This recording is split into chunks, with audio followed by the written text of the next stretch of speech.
محمد یعقوب صاحب لندن سے، انہوں نے ہمیشہ کی طرح آج بھی ہمیں اپنی پاکیزہ جذبات و دعاؤں سے نوازا۔ مسز بخاری آئرلینڈ سے بہت عمدہ سوال کیا کہ معافی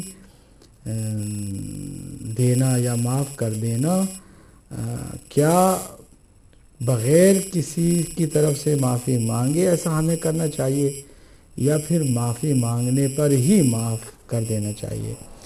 جواب میں آپ کی خدمت میں عرض کروں کہ کچھ ایسے موارد ہیں، کچھ ایسے حالات ہیں کہ جن حالات میں ہمیں اس سے معافی، اس کی خطاؤں کو ویسے ہی درگزر کر دینا چاہیے، اور انتظار میں نہیں بیٹھنا چاہیے کہ وہ ہم سے معافی مانگے تو ہی ہمیں معاف کرنا ہے۔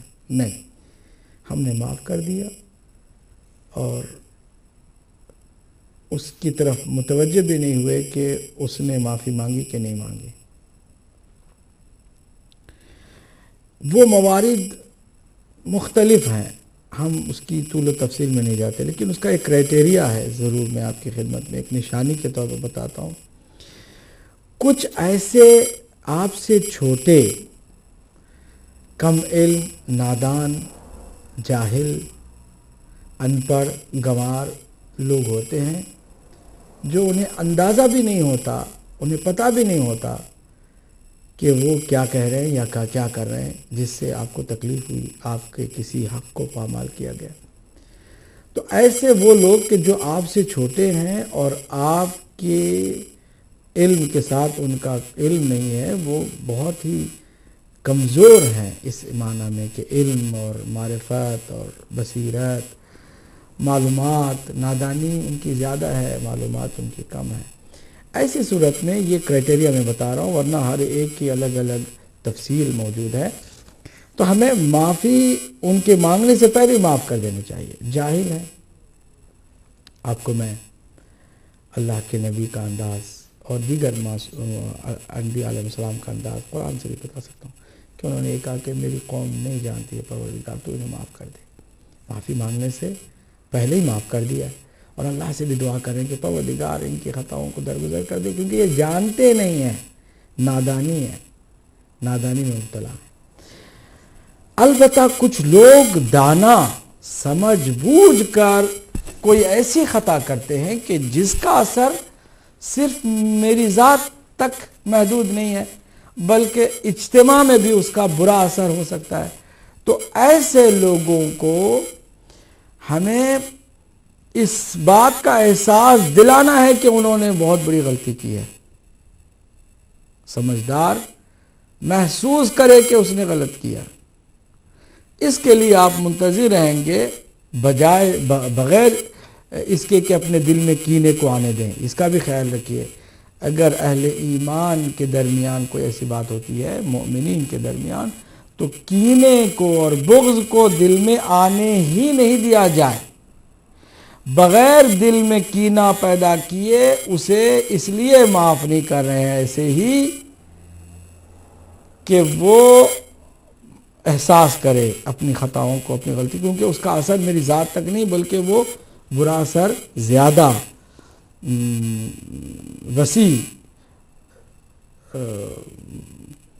وسیع طور پر جو ہے پایا جاتا ہے اس کی گناہ کا یا اس کی خطا کا۔ تو ایسے پر آپ کو معاف نہیں کرنا چاہیے، بلکہ منتظر رہنا ہے کہ اس کو احساس ہو، آپ بھی احساس دلائیں، معافی مانگے، پھر اس کو معاف کیا جائے۔ ورنہ عام طور سے جو ہم سے چھوٹے ہیں اور نادان ہیں، انہیں ہمیں معافی مانگنے سے پہلے ہی معاف کر دینا چاہیے۔ کاردار صاحب نے بہت گفتگو حسین کی، سید علی جان شاہ صاحب نے تو اپنی بات بتائی، میں نے اسی وقت بتا دیا کہ جھوٹ بولتے ہیں تو ہم کیا کریں، اور عام ہمارے کالرز کو، جیسے ہمارے یہ شاہ صاحب ہیں، ان کو جو ہے وہ اسکالر کہہ کے اپنے آپ کو بڑا کر کے پیش کرنے کی کوشش کرتے ہیں، جبکہ ہم طالب علم ہیں اور ہم کب سے بلا رہے ہیں، کب سے منتظر ہیں کہ اگر کسی بات میں آپ کو ہمارے کسی عقیدے کے بارے میں چیلنج کرتے ہیں، تو آئیے ہم آپ کی خدمت میں آپ کے ساتھ بیٹھتے ہیں، دنیا کو معلوم ہو جائے کہ کس کے پاس دلیل ہے اور کس کے پاس دلیل نہیں ہے۔ کاردار صاحب نے سوال کیا کہ یہ جو اذان کے بعد دعا پڑھی جاتی ہے اور اس میں مقام محمود پر پہنچانے کی دعا مانگی جاتی ہے اللہ کے نبی کے لیے، تو کیا نبی مکرم صلی اللہ علیہ وسلم ہماری دعاؤں کے محتاج ہیں؟ نہیں، دعاؤں کے محتاج تو نہیں ہیں، لیکن دعا یہ اللہ کے نبی نے خود ہمیں بتائی ہے. جیسے خود درود ہے نا، درود خود بھی یہ دعا ہے. اے اللہ تو رحمت نازل کر محمد پر اور آل محمد پر. تو ہم کون ہوتے ہیں دعا کریں ان ہستیوں کو؟ کیا ہماری دعاؤں کے وہ محتاج ہیں؟ بالکل نہیں ہیں. یہ ایک اٹیچمنٹ کا اچھا طریقہ ہوتا ہے آپ کا ان کے ساتھ جو تعلق ہے، اس تعلق کو ظاہر کرنے کے لیے. کوئی اس میں قباحت نہیں ہے. ہم اس لیے نہیں دعا کرتے ہیں کہ اللہ کے نبی ہم دعا کریں گے تو ہی مقام محمود پر فائز ہوں گے، ہم درود بھیجیں گے تو ہی اللہ کی رحمت ان پر ہوگی. ایسا نہیں ہے. ہم درود پڑھیں یا نہ پڑھیں، دعا مقام محمود کے لیے مانگے یا نہ مانگے، اللہ کا نبی اور اللہ کی نبی کی آل وہ آلریڈی اس مقام پر ہے. ہم اپنی اٹیچمنٹ کو اور اپنے تعلق کو اور اپنے اس رشتے کو اور اس نسبت کو ظاہر کرتے ہیں. اس طرح ہم روحانیت اپنے اندر پیدا کرتے ہیں. اشتیاق بھٹ صاحب لوٹن سے، شفاعت کیا ان لوگوں کو حاصل ہوگی کہ جو محمد اور آل محمد کو اذیت پہنچاتے آئے ہیں، سقیفہ سے کربلا تک، پھر کربلا سے آج تک بہت سارے مومنین کو صرف اس لیے شہید کیا جا رہا ہے کہ یہ اللہ کے نبی کی آل کی محبت رکھتے ہیں، یہ حسین کیوں کرتے ہیں، یہ علی کیوں کرتے ہیں، یہ بار بار اہل بیت اطہار کا ذکر کیوں کرتے ہیں. بس اسی ایک بغض میں انہیں شہید کیا جاتا ہے. تو یہ اذیت ہے، رسول اللہ کو اذیت پہنچائی جا رہی ہے، آل رسول کو اذیت پہنچائی جا رہی ہے.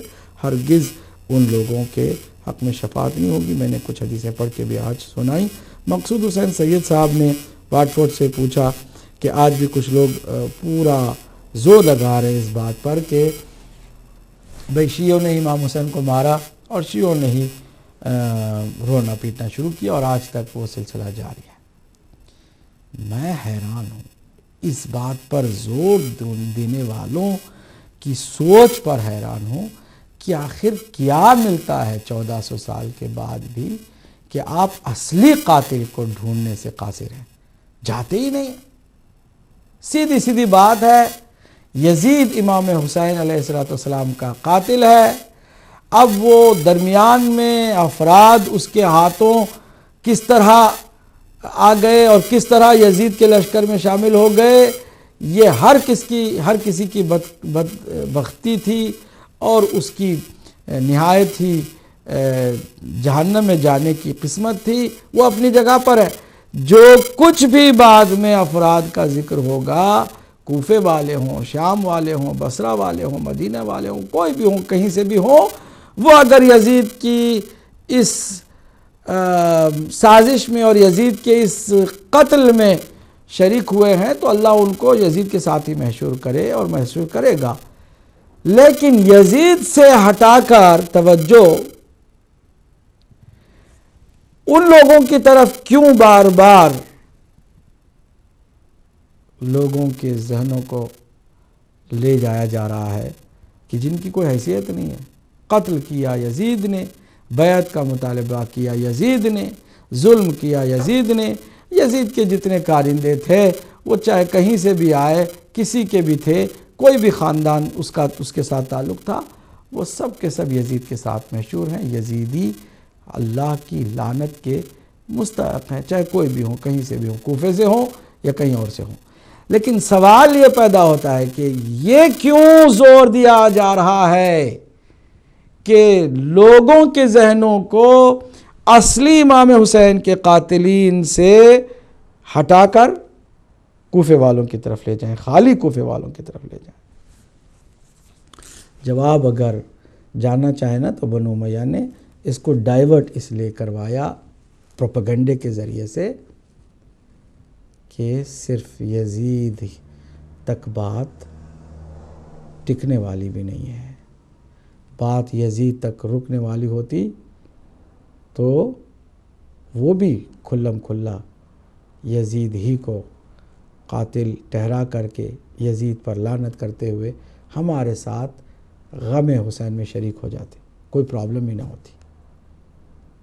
ہمارے ساتھ غم حسین میں شریک نہ ہو کر کے یزید اور یزیدی ٹولوں سے توجہ ہٹا کر کے خود حسین کے عاشقوں پر الزام دینا اس بات کی دلیل ہے کہ وہ گھبرائے ہوئے ہیں کہ بات یزید کی حد تک رکنے والی بھی نہیں ہے، بہت آگے جائے گی، یہاں تک کہ وہ سارے ان کے پیارے دنیا میں رسوا، ذلیل اور خوار ہو جائیں گے، کیونکہ امام حسین کے خون میں ان تمام ارباب اقتدار کا بھی ہاتھ نظر آئے گا کہ جنہوں نے پورے 50 سال میں ایک پوری باقاعدہ سازش کے تحت کربلا برپا کی تھی۔ میں اس کو ماہ محرم کے لیے چھوڑتا ہوں۔ اعجاز حسین کربلائی صاحب نے مباہلہ کا سوال پھر سے کیا کہ جمع کے صیغے فقل تعالیٰ ندعو ابناءنا، تم اپنے بیٹوں کو لاؤ، بیٹوں کو لاؤ، و ابناءنا و ابناءکم و نساءنا و نساءکم و انفسنا و انفسکم، تو یہ جمع کے صیغے کیوں استعمال ہوئے جبکہ صرف بیٹوں کی جگہ پہ امام حسن حسین، عورتوں کی جگہ پر صرف ایک بیوی، اور انفسنا کی جگہ پر، نفسوں کی جگہ پر صرف ایک شخص مولا کائنات، باقی لوگوں کو کیوں ساتھ نہیں رکھا؟ بابا یہی بات ہم سمجھانا چاہتے ہیں۔ گنجائش موجود تھی، حجت اللہ نے اس طرح تمام کی۔ اگر علی سے بھی ہٹ کر کوئی نفس رسول کی جگہ لینے والا ہوتا تو وہ بھی شریک ہوتا۔ گنجائش رکھی ہے جمع کا صیغہ استعمال کر کے۔ نساءنا و نساءکم میں گنجائش تھی کہ ازواج جتنے تھیں وہ سب کے سب شریک ہوں، کسی کو نہیں شریک کیا، ادھر سے جمع کے صیغے استعمال کیے تاکہ دنیا کو واضح کر دیں کہ یہ بات سچ اور جھوٹ کے درمیان واضح فرق کرتی ہے کہ اس وقت کائنات میں 100% سچے افراد صرف 5 تھے۔ یہ جو خمسہ طیبہ ہیں، 5 ایسی شخصیات کہ جو پاک و پاکیزہ اور ہر عیب و ریب سے منزہ اور سچائی کے علم بردار ہیں۔ اگر کوئی چھٹا ہوتا تو ضرور وہاں ہوتا، کیونکہ بہرحال آیت میں گنجائش تھی، جمع کے صیغے تھے، گنجائش بہرحال موجود تھی۔ اس کے باوجود اللہ کے نبی کسی کو نہیں لے کے گئے، واضح کر دیا کہ بس انہی 5 کے پیچھے چلو گے تو سچائی کے ساتھ چلو گے، ان میں سے کسی کو بھی چھوڑ دو گے تو تم سچ کو چھوڑ دو گے اور جھوٹ کی طرف چلے جاؤ گے۔ ہم اللہ سبحانہ تعالیٰ کی بارگاہ میں دعا گو ہیں کہ اللہ سبحانہ تعالیٰ ہم سب کو سچوں کے ساتھ ہی رکھے، سچوں کے ساتھ ہی اپنی زندگی گزارنے کی توفیق دے، اور سچوں کے ساتھ ہی مرنے کا شرف عطا فرمائے، اور سچوں کے ساتھ ہی حشر کے دن ہمیں پروردگار اٹھائے، اور سچوں کے ساتھ ہی ہمیں جنت میں داخل کرے۔ اللہ سبحانہ تعالیٰ آپ سب کا حامی و مددگار اور ناصر ہو، اور رسول اور آل رسول کی محبت ہر ایک کے دل میں بسے۔ اسی دعا کے ساتھ ہمارے اور آپ کے سب کے اللہ کے اور اس کے نبی کے پیارے امام مہدی علیہ السلام کے ظہور میں تعجیل کی دعا کرتے ہوئے کہ اللہ ہم کو اس کے لشکر میں شامل ہونے کی سعادت عطا فرمائے، اور اس کے عالم حکومت میں ہم سب کو شریک و حصہ دار فرمائے۔ وآخر دعوانا الحمدللہ رب العالمین۔ السلام علیکم ورحمۃ اللہ وبرکاتہ۔